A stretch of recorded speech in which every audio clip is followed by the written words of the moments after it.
আমাদের আকাশ সীমা কিন্তু সেফ, আমাদের সমুদ্র সীমা এখন পর্যন্ত আমরা বলতে পারি না যে পরিপূর্ণ সেফ। আমাদের প্রশাসনের বাহিনীগুলো আমরা বলতে পারি না সবগুলো দালাল মুক্ত, বিদেশি এজেন্ট মুক্ত আমরা বলতে পারি না। আর আমরা যদি জিজ্ঞাসা করি আমাদের পলিটিশিয়ানদেরকে যে বিগত 50 বছর ধরে স্বাধীনতা তো ভুয়া চলতেছে, আপনারা কি করছেন? একটা ক্ষেপণাস্ত্র তৈরি করতে পারছেন? একটা ড্রোন কি বাংলাদেশে তৈরি করতে পারছেন? তাহলে এখন আসেন একটা বিষয় একটু আপনাদের সামনে স্পষ্ট করতে চাই যে কি কি সুফল হতে পারে যদি একটা ইসলামিক রাষ্ট্র ব্যবস্থা আমাদের মাথার উপরে আসে বা একটা ইসলামপন্থী গভর্নমেন্ট আমাদের মাথার উপরে আসে। তাহলে আমরা কি কি সুবিধা পাইতে পারি? অনেকে হয়তো মনে করেন যে এটা থাকলেও যা, না থাকলেও না। অনেকে আবার এগুলো নিয়ে আলোচনা করেন না বা করেন না, এতে করে এটা মাথা থেকে মাইনাস হয়ে গেছে। একটা বিষয় বুঝেন, এটা আসলে আমার একটা বুঝ আর কি, নিজের মতো করে বলছি। আর একটা বিষয় কি, একটা বিষয়ের অভিজ্ঞতা মানুষের না থাকলে সেই বিষয়টার মর্ম এহমিয়ত কিন্তু মানুষ বুঝে। যেমন ধরেন আমরা যারা এখনো কক্সবাজারে কেউ যায় নাই, তাকে আপনি যতই বলেন যে সমুদ্রটা এমন, সমুদ্রটা ওই রকম, সমুদ্রের পাড়ে দাঁড়ালে এমন হয়, ওইখানে এত এইরকম বাতাস থাকে, মেরিন ড্রাইভ রোডটা এইরকম, সে কিন্তু কল্পনায় আনবে, কিন্তু সে কিন্তু উপলব্ধি করতে পারবে। বুঝতে পারছি কথা? সিমিলারলি আপনি শুনেছেন যে মদিনা এমন, মক্কা এমন, কখনো যান নাই, আপনি কিন্তু উপলব্ধি করতে পারবেন না। রাষ্ট্র ক্ষমতায় আমরা দাড়িটুপিওয়ালা মানুষরা সংখ্যাগরিষ্ঠতা নিয়ে, হ্যাঁ, একেবারে পুরা রুটির টুকরাটা আমরা কখনো পাইনি এ পর্যন্ত। পেয়েছি কি বিগত প্রায় 50, 60, 70 বছরে? তাহলে আমরা কিভাবে জানবো যে সেটার এহমিয়তটা কি, সেটার গুরুত্বটা কি, সেটা থাকলে আমরা কি করতে পারি? ওটা তো আমার অভিজ্ঞতা নাই, তো আমার কি নাই, আমার অভিজ্ঞতা নাই তো। কিন্তু দেখেন সেকুলারদেরকে দেখেন, এই ডেমোক্রেটিক সিস্টেমে যারা আছে তাদেরকে দেখেন, তারা কেউ 5 বছর থাকছে, কেউ 10 বছর থাকছে, কেউ 15 বছর থাকছে। তারা বুঝেছে যে তার মজাটা কি এবং সেটা থাকলে সে কি করতে পারবে। তারা তো কেউ আল্লাহর বিধানের জন্য সেখানে যায় নাই। কেউ গিয়েছে ধরেন যে 10 বছর লুটপাট করেছে, জুলুম করেছে, দুর্নীতি করেছে, বিদেশে টাকা পাচার করেছে, যে মেয়েটাকে পছন্দ হয়েছে উঠাই নিয়ে আসছে, ঠিক আছে, ধর্ষণের সেঞ্চুরি করছে, ওই ক্ষমতা কাজে লাগায় সে হল দখল করছে, জমি দখল করছে, ব্যাংক দখল করছে, কোম্পানি দখল করছে। সে ওই মজাটা বুঝছে, ক্ষমতার মজা কি, ওর অর্থে মজা বললাম আর কি, ঠিক আছে। সে বুঝতে পারছে যে হ্যাঁ, ক্ষমতা থাকলে আমার এই জিনিসগুলো আমি তো পাবো। এই জন্য দেখেন, 1000 বার মায়ের খাইলো, নেতাকর্মী জীবন দিলেও সে ওই রাজনীতি থেকে সরে যায় না, তাই না? 10 বছর মায়ের খায়, আবার আসে না, আমাকে চাইতে হবে, কারণ ওখানে কি মজা আমি তো জানি। ওইটা যদি একবার পাই তাহলে আমি আবার এইগুলা পাবো, তাই না বিষয়টা? তো ওদের একটা উদাহরণ দিয়ে বুঝালাম। এই জন্য দেখেন তারা তাদের এই রাজনৈতিক মুভমেন্ট থেকে কখনো সরে যায় না। সরে যায় কখনো? যায়নি, যায় না, যাবেও না, কারণ তারা ওর অভিজ্ঞতা অর্জন করেছে, তারা ওই মজাটা বুঝেছে। কিন্তু আমরা কখনো ওখানে গিয়ে আল্লাহর বিধান কি কায়েম করতে পেরেছি? আমরা তো ওখানে গিয়ে ন্যায় বিচার, ইনসাফ, হ্যাঁ, তারপরে আপনার আল্লাহর বিধান, শরিয়া আইন, তারপরে হুদুদ, কিসাস, এই যে বিষয়গুলো আমরা তো বাস্তবায়ন করতে পারি নাই। আমাদের ওই অভিজ্ঞতাটা নাই, তো এই কারণে আমাদের মধ্যে থেকে আলোচনা উঠে গেছে আস্তে আস্তে, খুব কম, লিমিটেড। কিন্তু আমরা যদি একবার ওখানে যেতে পারি তখন দেখবেন আপনারাও বা আমরা ওইটা ছাড়তে চাবো না, কারণ আমরা জানি ওখানে গেলে ইসলামকে কত বড় পরিসরে কায়েম করা যাবে ইনশাআল্লাহ, তাই না? আমরা ইসলামিক সেন্সে বলছি, আমরা ওখানে গেলে বুঝতে পারবো যে আমরা কত বড় পরিসরে ইসলামের খেদমত করতে পারবো ইনশাআল্লাহ। যেহেতু আমরা যেতে পারি নাই, তাই আমাদের মধ্যে ওই অভিজ্ঞতাটা কিন্তু এখন অর্জিত হয় নাই। এই কারণে আলোচনাগুলোর দরকার যে ওখানে গেলে কি পেতে পারেন বা সুফলটা কি হতে পারে, আর না গেলে কি কুফলগুলো হচ্ছে। শুধু পয়েন্টগুলো বলবো। 1 নাম্বার, যদি একটা ইসলামিক সরকার আমাদের মাথার উপরে আসে এবং একটা ইসলামপন্থী রাষ্ট্র আমরা সামনে কায়েম করতে পারি, সামনে বলতে হতে পারে 5 বছর পরে, 10 বছর পরে, যদি কায়েম করতে পারি ইনশাআল্লাহ, তাহলে সর্বপ্রথম আমরা পুরো দেশে সালাত কায়েম করতে পারবো। সালাত কায়েম করতে পারবো, কায়েম। আমরা এখন নামাজ পড়ি, তাই না? নামাজ কায়েম করি ব্যক্তি জীবনে, পারিবারিক জীবনে, কিন্তু আমরা জাতিগতভাবে কিন্তু নামাজ কায়েম করতে পারি না। আপনি তো চার্জ করতে পারছেন না। আমাদের মুরব্বী ওলামা একরাম অনেকে এখানে আছেন যে কয়েক বছর আগেই মদিনায় যারা নামাজ পড়তো না, দোকান খোলা থাকতো না আমাদের সময়, তাদেরকে ধরে নিয়ে যাইতো না, গারামা দিত, জরিমানা, অনেকে তো পিটাইতো, জেলও দিত, অনেকে ওই মরুভূমিতে গিয়ে রেখে দিয়ে আসতো, হাইটা শাস্তি। মানে নামাজ যদি রাষ্ট্র চায় তাহলে জনগণকে পড়াতে পারে, রাষ্ট্র যদি চায় জনগণকে মাস্ক পরাইতে পারে না, পারে না? তো রাষ্ট্র যদি চায় তাহলে জনগণকে নামাজও পড়াইতে পারবে ইনশাআল্লাহ। আর যারা বুঝে না তাদেরকে শিখাইতে পারবে, যারা নামাজ পড়তে জানে না তাদেরকে আমরা ইসলামিক সেন্টারে পাঠাতে পারবো, তরবিয়ত দিতে পারবো, ওলামায়ে কেরামের সোহবতে নিয়ে শিখাইতে পারবো, তাই না? কিন্তু আপনি এটা রাষ্ট্রীয় উদ্যোগে এখন আর করতে পারবেন না। এটা ব্যক্তি জীবনে সীমাবদ্ধ হয়ে থাকে তখন। তো ব্যক্তি জীবনে থাকলে তো আপনি পড়লেও কি না, মানে পড়লে কেউ চার্জ করার নাই, না পড়লেও কেউ চার্জ করার নাই। এটা আপনার ব্যক্তিগত বিষয়ের সাথে নিসবত হয়ে গেল, কিন্তু জাতিগতভাবে কিন্তু নামাজ কায়েম হলো না। কিন্তু নবী সাল্লাল্লাহু আলাইহি ওয়াসাল্লাম কি মসজিদে কোনো সাহাবী না আসলে বা আসতে না পারলে খোঁজ দিতেন না? প্রাইমারি স্কুলে কোরআন শিক্ষা বাধ্যতামূলক করতে পারতেন না? হাই স্কুলে আরবি ভাষা শিক্ষা বাধ্যতামূলক করতে পারতেন, কোরআনের কিছু অনুবাদ তো বাধ্যতামূলক করতে পারতেন, সিলেবাস মুক্ত করতে পারতেন। অনার্স লেভেলে গিয়ে আমাদের এই ভাইরা তখন কোরআনের তাফসীর করতে পারতো, তরজমা করতে পারতো, হাদিসের এরাব দিতে পারতো, এবারত পড়তে পারতো। তারা কি পারে? 95%ই পারে। মাস্টার্স লেভেলে গিয়ে তারা ইফতা দেওয়ার মতো যোগ্যতা হয়তো অর্জন করতে পারতো। আরো অনেক কিছু করা সম্ভব ছিল, কিন্তু এটা আপনি আর রাষ্ট্রীয়ভাবে এখন করতে পারছেন।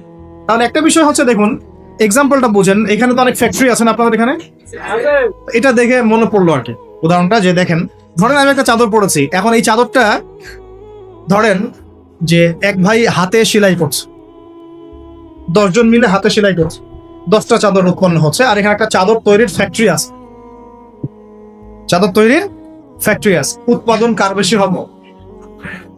ইসলামিক রাষ্ট্র হচ্ছে একটা ফ্যাক্টরির মতো কাজ করবে, যা ইসলাম আরো অনেক বেশি ছড়াই দিতে পারবে, যেটা ব্যক্তিগতভাবে অতটা সম্ভব হয়ে ওঠে না। দাওয়াতের মাধ্যমে হয়, দাওয়াতের মাধ্যমে ব্যক্তিগত ইসলাম হয়, মানুষ ফিরে আসে, কিন্তু বড় পরিসরে ইসলাম কায়েম হয় না। বরং আমরা ইসলাহের যত মেহনত করি, ওরা ওদের শয়তানি শক্তি দিয়ে ওইটাকে আবার নস্যাৎ করার চেষ্টা করে, তাই না? আমরা ইসলাহ করে মানুষকে আল্লাহর পথে ডাকার চেষ্টা করি, ওরা গান বাজায় দিল, কনসার্ট করাই দিল, পর্নোগ্রাফি চালু করে দিল, মেয়ে নাচাই দিল, আল্লাহ বিরুদ্ধে আইন 4টা-5টা চালু করে দিল, বাস আপনার মেহনতের উপর পানি পড়ে গেল, তাই না বিষয়টা? অথচ যদি আমরা একটা ইসলামিক স্টেটের দিকে যেতে পারতাম, ইসলামিক রাষ্ট্র ব্যবস্থার দিকে, তাহলে ওই ক্ষমতা আমাদের হাতে থাকতো যে তারা উপরের লেভেল থেকে ইসলাম বিরোধী কোনো শক্তিকে মানে আমাদের উপর চাপিয়ে দিতে পারতো না। 1 নাম্বার হচ্ছে আমরা নামাজ প্রতিষ্ঠা করতে পারতাম জাতিগতভাবে, যেটা আমরা এখন পারছি না। 2, আমরা যাকাত কায়েম করতে পারতাম, যাকাত প্রতিষ্ঠা করতে পারতাম রাষ্ট্রীয়ভাবে। এটা মুসলিমদের জন্য বলছি, নামাজ এবং যাকাতের বিষয়গুলো। অমুসলিমদেরকে নিয়ে তো আমাদের এখন এভাবে ফিকির নাই, তারা আমাদের রাষ্ট্রে থাকবে, আমরা সহ অবস্থান করব, আমরা তাদের ধর্ম পালনে কোনো বাধা দিব না, আবার আমরা তাদের ধর্ম পালনের অংশও হব না।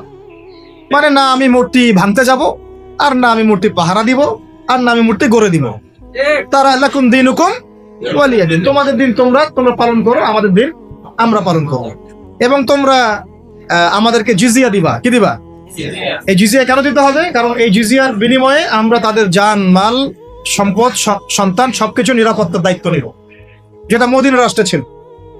এটাকে বলা হয় যে তারা ইসলামিক রাষ্ট্রের মধ্যে আমাদের জিম্মায় থাকে, আমাদের জিম্মায় থাকে। ওই জিম্মা শব্দও তো এরা বুঝে না, এরা মনে করে জিম্মা মানে মনে হয় জিম্মি, হ্যাঁ তাই না? বলে না যে জিম্মি করে ফেলছে। জিম্মি মানে তো একজনকে অন্যায় ভাবে আটকে রাখা, এটা কি জিম্মি? এই দেখেন আরবির যে কত অবস্থা খারাপ আমাদের দেশে। জিম্মি আর জিম্মা এটা কি এক হইল? জিম্মি হচ্ছে কি কাউকে অন্যায় ভাবে আটকে রাখা, আর জিম্মা মানে আপনার জান আমার জান, আপনার মাল আমার মাল, আপনার সন্তান আমার সন্তান, আপনার পরিবার আমার পরিবার। আপনি আমাকে জিজিয়া দিবেন, আপনার পুরো জান মাল ইজ্জত পরিবার দায়িত্ব আমাদের। কেউ আপনাদের দিকে বাঁকা চোখে তাকাইতে পারো। যদি তাকাইতে আসে কোনো মুসলমানও যদি আপনার উপর জুলুম করতে আসে, আমরা ওই মুসলমানের হাত কেটে ফেলে দেব। যখন আপনার উপর জুলুম হবে, তখন যদি আপনি মাজলুম হন আর মুসলিম জালেম হয়, তাহলে আমরা তার বিরুদ্ধে ব্যবস্থা নিব। এটা হচ্ছে জিম্মাদারি। এরা দেখলাম যে এতটুকু বোঝে না। আমাদের একটা স্ট্যাটাস নিয়ে দেখলাম ভারতীয় একটা মিডিয়া এইসব অপপ্রচার চালাইছে, যে উনি বলছে যে অমুসলিমদেরকে জিম্মায় নিয়ে চলে আসবে। আরে ভাই, জিম্মা তো ভালো শব্দ। জিম্মা এত বড় শব্দ যে মানে আমার সন্তান যদি আপনার বিরুদ্ধে অন্যায় করে, আমি আমার নিজের হাতে সন্তানকে শাস্তি দিব, এটা হলো জিম্মা। যাই হোক, এটা তারা বুঝে না। এটা তাদের জন্য না, এই সালাত এবং যাকাতের বিষয়টা কাদের জন্য না, মুসলিমদের জন্য। অমুসলিমদের জন্য এটা নয়। আমরা তাদেরকে দাওয়াত দিব। কি করবো? তাদেরকে দাওয়াত দিব। যাকাত প্রতিষ্ঠা করা সম্ভব কিভাবে?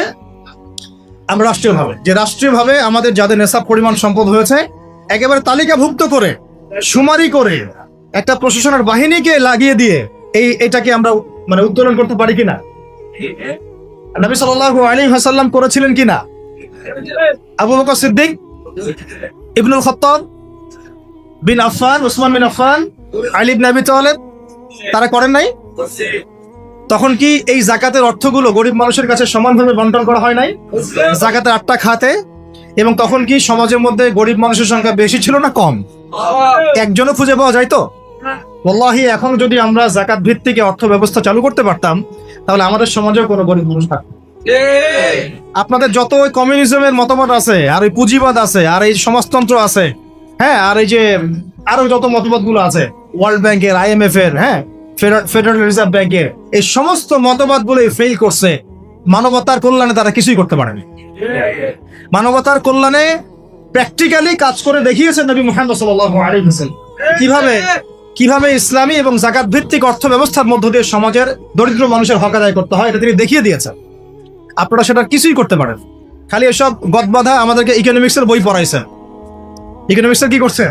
বই পড়ায়। আর ইকোনমিক্সের পড়া এত জরুরি এই যুগে, ইসলামিক ইকোনমিক্স, না হলে যে আমাদেরকে কিভাবে তারা সুদখোর বানাচ্ছে আপনি চিন্তাও করতে পারেন। সাম্য তো কায়েম করতে পারেনি নাই, ইনসাফ তো করতে পারেনি নাই, বরং মানুষকে খাইয়েছেন রিবা, সুদ, ঘুষকে জায়েজ করছেন, দুর্নীতি হয়েছে, টাকার মান কমানো বাড়ানো নিয়ে ইনফ্লেশন করেছেন, গরিবের রক্ত চুষে খাইছেন, হ্যাঁ, একটা অংশ দিন দিন ধনী হয়েছেন, বাকি অংশকে গরিব বানাইছেন। মানুষের রক্তচোষা, শ্রমিকদের রক্তচোষা, গরিবদের রক্তচোষা অর্থনীতি দিয়েছেন মানুষকে, এবং এর ফলে মানে বৈশ্বিক জুলুম আপনারা প্রতিষ্ঠা করেছেন এই অর্থনীতি সিস্টেমের মধ্য দিয়ে। এইটা নিয়ে কথা বলতে গেলে আমার 1 ঘন্টা সময় লাগবে, এটা আমি অন্য একদিন বলবো ইনশাল্লাহ। শুধু এই টপিকের উপর কথা বলবো ইনশাল্লাহ, যে বর্তমান অর্থ ব্যবস্থার ধোঁকাবাজি, বর্তমান অর্থ ব্যবস্থার অর্থনৈতিক সিস্টেমের ধোঁকাবাজি আপনি শুনলে আপনার চোখ কপালে চলে যাবে। আসলে যারা কম জানে ওরা ঘুমাইতে পারে শান্তিতে, যারা আসলে জানে তারা ঘুমাইতে পারে, বুঝছেন? আসলে সত্য কথা এটাই। এত ধোঁকাবাজি হয়েছে অর্থনীতির মধ্যে, এমন ভাবে গরিব মানুষকে নির্যাতন করা হয়েছে, এমন ভাবে ওদের রক্ত চোষা হয়েছে। আল্লাহর কসম করে বলতেছে, বাংলাদেশের বেশিরভাগ মানুষ এটার হদিসই নাই, তারা জানেই না। আল্লাহ পাক আমাদেরকে বোঝার তৌফিক দান। এখন এই যাকাত ভিত্তিক অর্থ ব্যবস্থা প্রতিষ্ঠা করা কিন্তু এখন ব্যক্তিগতভাবে সম্ভব নয়। ব্যক্তিগতভাবে সম্ভব, রাষ্ট্রীয়ভাবে যদি রাজনৈতিক ক্ষমতা আমরা যেতে পারতাম ইসলামপন্থীরা, তাহলে এটা সম্ভব ছিল। 3 নাম্বার দেখুন, যে আমাদের যে বাজার আছে, বাজার বলতে 2 রকম বাজার, একটা হচ্ছে আঞ্চলিক বাজার, একটা হচ্ছে বিশ্ব বাণিজ্য। এই দুটো বাজারের মধ্যে হারাম আছে না, হারাম পণ্য আছে না? কিন্তু ইসলামী অর্থ ব্যবস্থা থাকলে বা ইসলামী বাজার ব্যবস্থা থাকলে, ইসলামিক যদি আমরা কি বল সাম্যের ইকোনমি যদি আমাদের সামনে থাকতো, তাহলে আমরা এই প্রত্যেকটা হারামকে বন্ধ করতে পারতাম। আমরা এই মজুতদারিগুলো বন্ধ করতে পারতাম, আমরা সিন্ডিকেট বন্ধ করতে পারতাম, আমরা এই যে ইনফ্লেশন বন্ধ করতে পারতাম, আমরা এই বাজারের যে জুলুমগুলা, দুর্নীতিগুলো, এগুলো বন্ধ করতে পারতাম। এগুলো কিন্তু আমরা বন্ধ করতে পারছি, বরং ইনস্ট্যান্ট শাস্তির আওতায় আনা সম্ভব ছিল। আমরা এটা করতে পারছি না শুধুমাত্র ইসলামিক বিধান না থাকার কারণে। আল্লাহ পাক আমাদের বোঝার তৌফিক দান করুন। তারপরে দেখুন 4 নাম্বার হচ্ছে আমাদের পুরো অর্থ ব্যবস্থায়, এটা ভালো করে বোঝেন, পুরো অর্থ ব্যবস্থায় ইকোনমিক সিস্টেমের মধ্যে 3টা জিনিস খুব মোটা দাগে আছে। একটা হলো জুলুম, একটা হলো খেয়ানত, একটা হচ্ছে দুর্নীতি। বললাম জুলুম, খেয়ানত, দুর্নীতি, এই 3টা আমরা দূর করতে পারি নাই আমাদের অর্থ ব্যবস্থা থেকে। যদি ইসলামিক অর্থ ব্যবস্থা থাকতো, যাকাত ভিত্তিক, সাদাকা ভিত্তিক, কৃষি ভিত্তিক, শিল্প ভিত্তিক, হালাল বাণিজ্য, আঞ্চলিক এবং বৈশ্বিক, তাহলে দেখতেন ইনশাআল্লাহ সমস্ত জায়গা থেকে জুলুম, তারপরে আপনার এই খেয়ানত এবং এই দুর্নীতি একটাও স্থান পেত না। কারণ এটাতে জনগণকে আমরা তখন আল্লাহর কাছে জবাবদিহি করতে বাধ্য করতাম এবং আল্লাহ পাকের বিধান অনুযায়ী বিচার ফয়সালা করতাম। একটু পিছনে ফিরে তাকান, বিগত 30, 40, 50 বছর, বিগত 30 থেকে 40 বা 50 বছরে জাতীয় শিক্ষা ব্যবস্থার মধ্যে ইসলাম কতটুকু আছে আর কতটুকু নাই? আদৌ কি আছে জাতীয় শিক্ষা ব্যবস্থা? আমি কিন্তু মাদ্রাসা শিক্ষার কথা বলছি না। আচ্ছা, মাদ্রাসা শিক্ষা ব্যবস্থা প্রণয়ন করতে হলো কেন? কারণ জাতীয় শিক্ষা ব্যবস্থার মধ্যে ইসলাম নাই, তাই। মাদ্রাসাগুলো না থাকলে তো ইসলাম মিটাই ফেলতো তারা। মাদ্রাসাগুলো না থাকলে কি করতো? ইসলাম মিটাই ফেলতো। তো মাদ্রাসার খেদমত তো একটা স্রোত। আমার দেশের 80% 90% মানুষ মুসলিম, কোটি কোটি ছেলে মেয়ে স্কুলে পড়াশোনা করে, কলেজে পড়াশোনা করে, ইউনিভার্সিটিতে পড়াশোনা করে।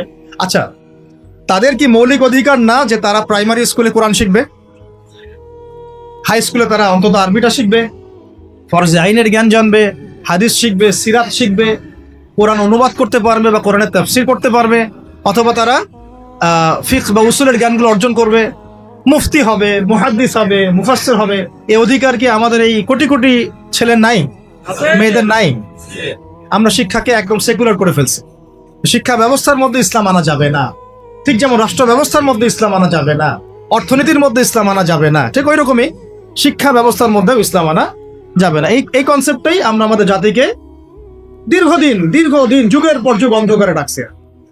এই জন্য দেখা যায় একজন এমপি সাহেব কোরআন তেলাওয়াত করতে পারে না, একজন বিসিএস ক্যাডার সূরা ফাতিহা করতে পারে না, একজন বুদ্ধিজীবী টকশো ফড়াই ফেলতেছে, একদম টকশো থেকে একদম কি একটা অবস্থা, টেবিল থাপড়ায় থাপড়ায় কথা বলছে, কিন্তু এদিকে সে ওযুর ফরজ বলতে পারে না। হ্যাঁ, এইভাবে আমরা আমাদের সমাজটাকে একদম ধ্বংস করে ফেলছি।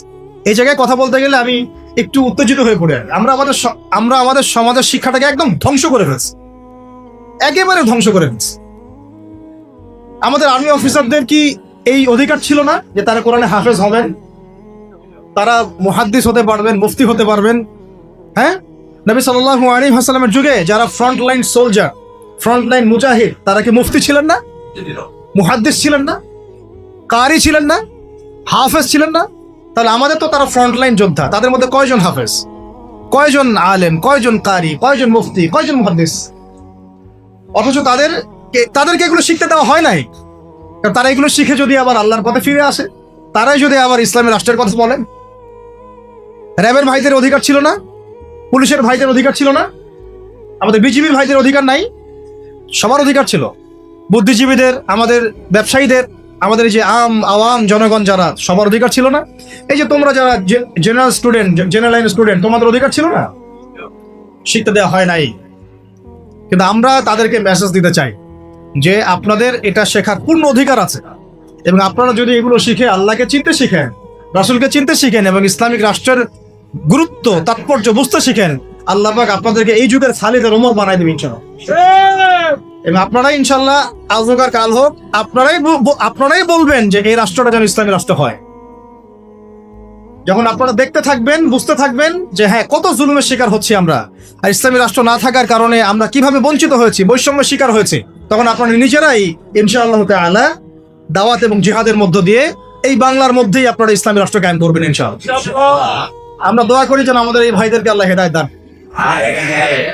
ঠিক আছে? ব্যক্তিগতভাবে আপনি হয়তো একটা স্কুল করলেন, ওই যে আমি বললাম যে আমি একটা প্রতিষ্ঠান করেছি, আপনি একটা মাদ্রাসা করেছেন, উনি একটা মক্তব করেছেন, উনি একটা স্কুল করেছেন, কলেজ করেছেন, এই পর্যায়ে পড়তে থাকে। তারপরেও এখানে তো কিছুটা খেদমত করার সুযোগ আমাদের আছে, বাকি ক্ষেত্রগুলো তো একেবারেই বন্ধ করে দিয়েছে, তাই না? আর একটু ভেবে দেখেন, একটু চোখ বন্ধ করে ভেবে দেখেন, যদি ইসলামী রাষ্ট্র ব্যবস্থা থাকতো, ইসলামী গভর্নমেন্ট থাকতো, তাহলে কত চমৎকার শিক্ষা ব্যবস্থা থাকতো, কত চমৎকার হতো প্রাইমারি স্কুলগুলো।